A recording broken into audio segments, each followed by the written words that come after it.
Beginners welcome to ఎంఫాక్ట్. Excel beginners ఎప్పుడూ కూడా అండు ఆరు ఈ ఫంక్షన్స్ లాజికల్గా ఎలా వర్క్ అవుతాయో కూడా తెలుసుకోవాలి. అండు ఆరు అనేవి మనకు అవుట్పుట్లో ట్రూ ఆర్ ఫాల్స్ని ప్రజెంట్ చేస్తాయి. వీటిని ఉపయోగించి మనం ఇఫ్ కండిషన్లో ఇన్బిల్ట్గా వాడి రిజల్ట్ అనేది తీసుకొస్తాం అనమాట. ఇప్పుడు ఈ ఎలా వర్క్ అవుతాయి అనేది చూద్దాం. మనం ఇక్కడ సెలక్షన్ ప్రాసెస్కి సంబంధించినటువంటి డేటా ఉంది. ముందుగా అండు ఆరు ఎలా ఉపయోగిస్తాం అనేది చూసి తర్వాత వీడియోలో మనం ఇఫ్ కండిషన్లో అండ్ ఆర్ ఎలా వాడాలో చూద్దాం. దీనికి ముందుగా అండ్ కింద నేను స్టార్ట్ చేసి అండ్ అని కొట్టి కీబోర్డ్లో ట్యాబ్ కొడితే మనకు అండ్ ఫార్ములా అనేది ఓపెన్ అవుతుంది. దీంట్లో ఏమీ ఉండదు, లాజికల్ 1 లాజికల్ 2 అనేది ఉంది కదా. మనం అండ్ అంటేనే ఉంది దానిలో అర్థం. మనం లోపల అండ్ ఫార్ములా లోపల ఎన్ని కండిషన్లు అయితే ఇస్తామో అన్ని కండిషన్లు సాటిస్ఫై అయితేనే అది ట్రూ అని చూపిస్తుంది. ఫైనల్ రిజల్ట్లో ఏ ఒక్కటి ఫెయిల్ అయినా ఫాల్స్ కింద పడిపోతుంది.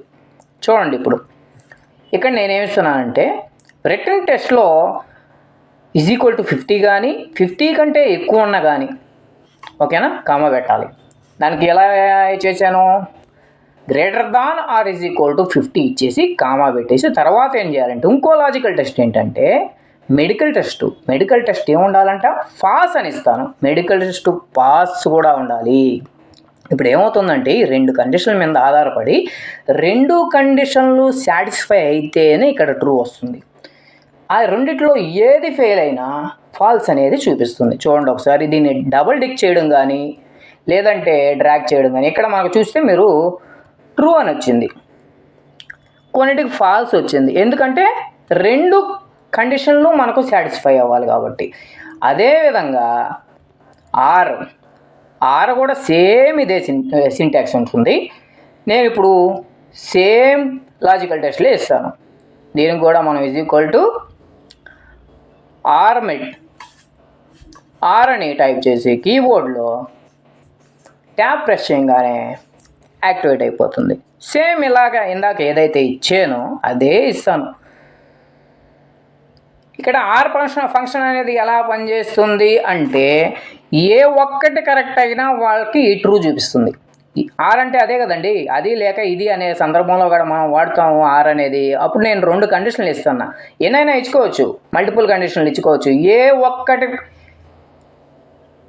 ఓకే అయినా కానీ అక్కడ మనకేంటంటే ట్రూ వస్తుంది. చూడండి ఇప్పుడు సేమ్ ఇచ్చాను, ఇందాక అండ్లో ఏదైతే ఇచ్చానో ఇక్కడ కూడా సేమ్ ఇచ్చాను. కానీ ఇక్కడ ఏ ఒక్కటి ఓకే అయినా కానీ వాళ్ళకి ట్రూ ఇస్తుంది, మిగతా వాళ్ళకి ఫాల్స్ ఇస్తుంది. 2 ఫెయిల్ అయినాయి అనుకోండి ఫాల్స్ ఇచ్చేస్తుంది.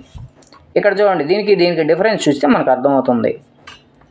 ఒక్క కండిషను పాస్ అయినా కానీ ఇక్కడ మనకు ట్రూ అనేది రిప్రజెంట్ అయింది. మీరు ఒకసారి టేబుల్ని చెక్ చేసుకోవచ్చు. దీనికి కంపేర్ చేయండి. ఫస్ట్ అండ్కి ఆర్కి కంపారిజన్ చేసుకోండి. అండ్లో 2 ఓకే అవ్వాలన్నమాట, సాటిస్ఫై అయితేనే అక్కడ ట్రూ వస్తుంది.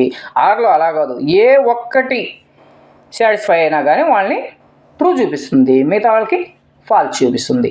ఈ కండిషన్ మనం ఇఫ్ ఫంక్షన్లో ఇన్బిల్ట్గా యూజ్ చేసి సెలక్షన్ ప్రొసీజర్ అనేది ఎలా చేస్తారనేది నెక్స్ట్ వీడియోలో చూస్తాను. ప్రజెంట్ ఇప్పుడు అండ్ ఆర్ ఫంక్షన్ గురించి మీకు ఒక ఐడియా వచ్చి ఉంటుంది.